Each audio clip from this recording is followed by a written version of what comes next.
नमस्कार दोस्तों, स्टडी जगत से मैं हूं आपका इंस्ट्रक्टर पवन शुक्ला। और जैसा कि हम एमएस वर्ड कर रहे थे, तो उसमें आज हमें करना है दोस्तों रेफरेंसेस। रेफरेंसेस बेसिकली एक ऐसा मेन्यू है जिसके थ्रू आप इसके अंदर बड़े ही आसानी से अपने टेबल ऑफ कंटेंट्स वगैरह या कुछ ऐसी चीज़ें बना सकते हैं जिसका आपके डॉक्यूमेंट के साथ कोई रिलेशन होता है। रिलेशंस वगैरह हम इसमें क्रिएट कर सकते हैं, जैसा कोई हेडिंग वगैरह तैयार करने या कोई मतलब कि लिंक वगैरह क्रिएट करने, तो ये सारी चीज़ें हम करते हैं। तो जैसा कि मैंने यहाँ पे एम एस वर्ड जो है ओपन किया हुआ है, तो अगर हम देखें तो यहाँ पे मैंने एक हल्की सी जैसे बुक बनी हुई है मेरे पास भी इस तरह से। तो आपने देखा होगा दोस्तों कि हमेशा बुक के आगे जो टेबल ऑफ कंटेंट्स होता है, जिसको आमतौर पे लोग इंडेक्स कह देते हैं, वो अ, उससे क्या होता है कि हमें आसानी हो जाती है कि हम किसी पर्टिकुलर टॉपिक को या पर्टिकुलर हेडिंग को अगर बुक में सर्च करना चाहते हैं तो वो इजी हो जाता है।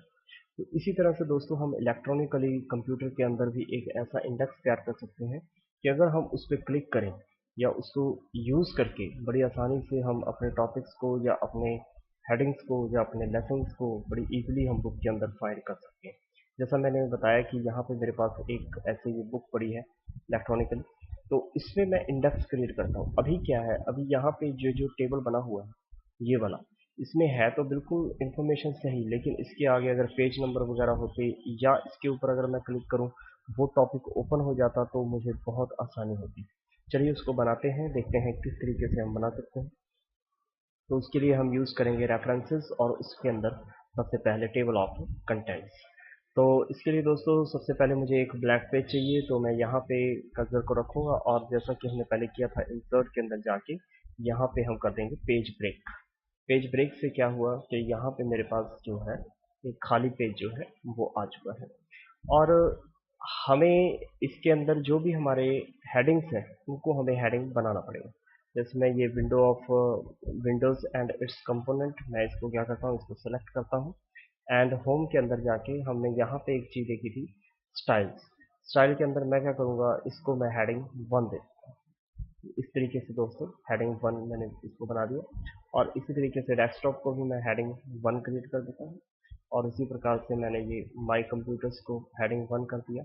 जिसको भी आप एक पेज का हेडिंग बनाना चाहते हैं उसको आप हेडिंग 1 कर सकते हैं। अगर कोई उसका सब पार्ट है तो उसको आप हेडिंग 2 कर सकते हैं। तो इस तरीके से मुझे फिलहाल ये सभी हेड 1 लग रहे हैं तो मैं इनको हेड 1 कर देता हूँ। और ये जैसे टास्क बार है इसको मैंने हेड 1 कर दिया एंड ये शॉर्टकट्स हैं इनको भी मैं हेड 1 कर देता हूँ। इस तरीके से मैंने तकरीबन जो ये चीज़ें हैं इनको मैंने हेड 1 कर दिया नॉर्मल से। और चलिए इसके बाद हम पहले इसको बनाते हैं, फिर देखते हैं इसके बाद क्या करना है। मैं अपने ब्लैंक पेज पे आता हूँ। ब्लैंक पेज पे आने के बाद हम सीधा जाएंगे रेफरेंसेस के अंदर और यहाँ पे जाके हमें इसके ऊपर क्लिक करना है। क्लिक करते ही हमारे पास यहाँ पे नंबर ऑफ स्टाइल्स जो है वो दिखाई देंगे कि किस तरीके से हम जो है अपने टेबल्स को हम बना सकते हैं। तो यहाँ पे जैसे मेरे पास ये सबसे पहले कंटेंट्स का एक हेडिंग दिखाई दे रहा है, तो मैं इसको चूज करता हूँ and then select all. Select करते ही जितने ही हमारे हेडिंग हैं, देखिए कंटेंट्स के बाद जितने भी हमारे हेडिंग हैं वो सभी अपने आप उसने क्या किया, इसको अकॉर्डिंग टू पेज नंबर इसने मतलब कि यहाँ पे दिखा दिया। और सबसे बड़ी बात ये है दोस्तों कि ये वर्किंग में है। अगर मैं कंट्रोल को प्रेस करके और साथ में किसी भी कंटेंट के ऊपर क्लिक करता हूँ तो ये जो मेरा कंट्रोल है ये अपने आप उसी टॉपिक को हमारे पास ओपन कर देता है इस तरीके से। Start menu. और यहाँ पे अब मैं मान लीजिए मैं जाना चाहता हूँ शॉर्टकट्स के ऊपर, तो मैं कीबोर्ड से कंट्रोल क्लिक करूँगा और यहाँ पे माउस से क्लिक करूँगा एंड देन देखिए शॉर्टकट तक मैं पहुँच गया। तो इस तरीके से दोस्तों हम अपनी बुक के लिए, अपने किसी भी चीज़ के लिए हम जो है वो टेबल जो है वो बना सकते हैं। अगर आप इसको डिलीट करना चाहते हैं तो हम इसको सिलेक्ट करेंगे। सिलेक्ट करने के बाद हम इसको बैक स्पेस से हटा देंगे। तो इस तरीके से दोस्तों हम इसको डिलीट कर सकते हैं। और इसके अंदर यहाँ पे एक बहुत अच्छी चीज़ है, यहाँ पे जैसे मेरे पास ये वाला हम करते हैं फुट नोट्स।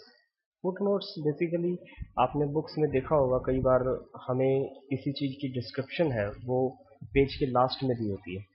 जैसे जैसे मान लीजिए यहाँ पे लिखा हुआ है Windows when you start your computer are the desktop. Desktop अभी लिखा हुआ है, डेस्कटॉप हमें पता है, हो सकता है जो न्यू यूज़र है या जो पहली बार इस बुक को या कंप्यूटर के साथ रिलेटेड है उसको ना पता हो कि डेस्कटॉप क्या है। तो हम इस चीज़ को डिस्क्राइब करने के लिए हम यहाँ पे क्या करते हैं, इंसर्ट फुटनोट। हम इस पर क्लिक करेंगे तो यहाँ पे ये इसी पेज के लास्ट में चला जाएगा और यहाँ पे ये इंडिकेट कर रहा है 1। यहाँ पे ये ऊपर देखिए सुपरस्क्रिप्ट में यहाँ पे 1 शो कर रहा है और 1 की जो डेफिनेशन है वो यहाँ पे, मैं यहाँ पे इसकी फुल फॉर्म लिख देता हूँ कि ये क्या है भाई। डेस्कटॉप हम किसको कहते हैं, फर्स्ट स्क्रीन को, जो कंप्यूटर की फर्स्ट स्क्रीन होती है। अगर मैं यहाँ पे करूँगा तो देखिए ये मुझे यहाँ पे दिखाएगा, टूल टिप के अंदर वो दिखा रहा है कि इसका मीनिंग क्या है, फर्स्ट स्क्रीन। तो इस तरीके से दोस्तों हम जो है बना सकते हैं बड़ी आसानी से। इसी तरह मैं दूसरा अभी फुटनोट लगाता हूँ तो देखिए अपने आप उसका नंबर जो है वो 2 आ जाएगा। तो ये डिस्क्रिप्शन किसकी थी, रिसाइकल बिन की। रिसाइकल बिन क्या है, डिलीटेड कंटेंट्स, जो भी डिलीटेड कंटेंट्स हैं उसको हम रिसाइकल बिन कहते हैं। तो इस तरीके से दोस्तों देखिए इसने ये वेक्टर दिखा दिया। तो इसी तरह से एक तो हमारे पास होता है फुटनोट और दूसरी एक चीज होती है हमारे पास एंड नोट। एंड नोट दोस्तों हमेशा जो है वो हमारे जो डॉक्यूमेंट है पूरे का पूरा बुक जब हमारी खत्म हो जाती है वहां पे ये शो होता है। जो फुटनोट है वो हमेशा पेज के नीचे आता है और जो एंड नोट है वो बिल्कुल हमारे जब बुक खत्म हो जाएगी तो वहां पे आएगा। जैसे मैंने अभी ये विंडोज है, विंडोज को मैं सेलेक्ट करता हूँ तो इसको मैं एंड नोट लगाता हूँ। एंड नोट मैंने लगाया और यहाँ पे मैं लिखता हूँ,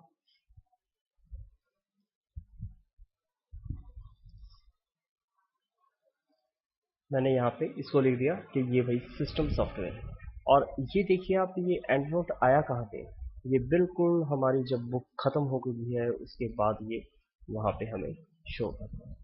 जबकि ये हमने लगाया कहाँ पे था, विंडोज के ऊपर, मेरा ख्याल है वो फर्स्ट पेपर पेज ही था। ये देखिए ये यहाँ पे विंडोज, और यहाँ पे ये दिखाएगा भी कि भाई विंडो का मतलब क्या है, सिस्टम सॉफ्टवेयर है।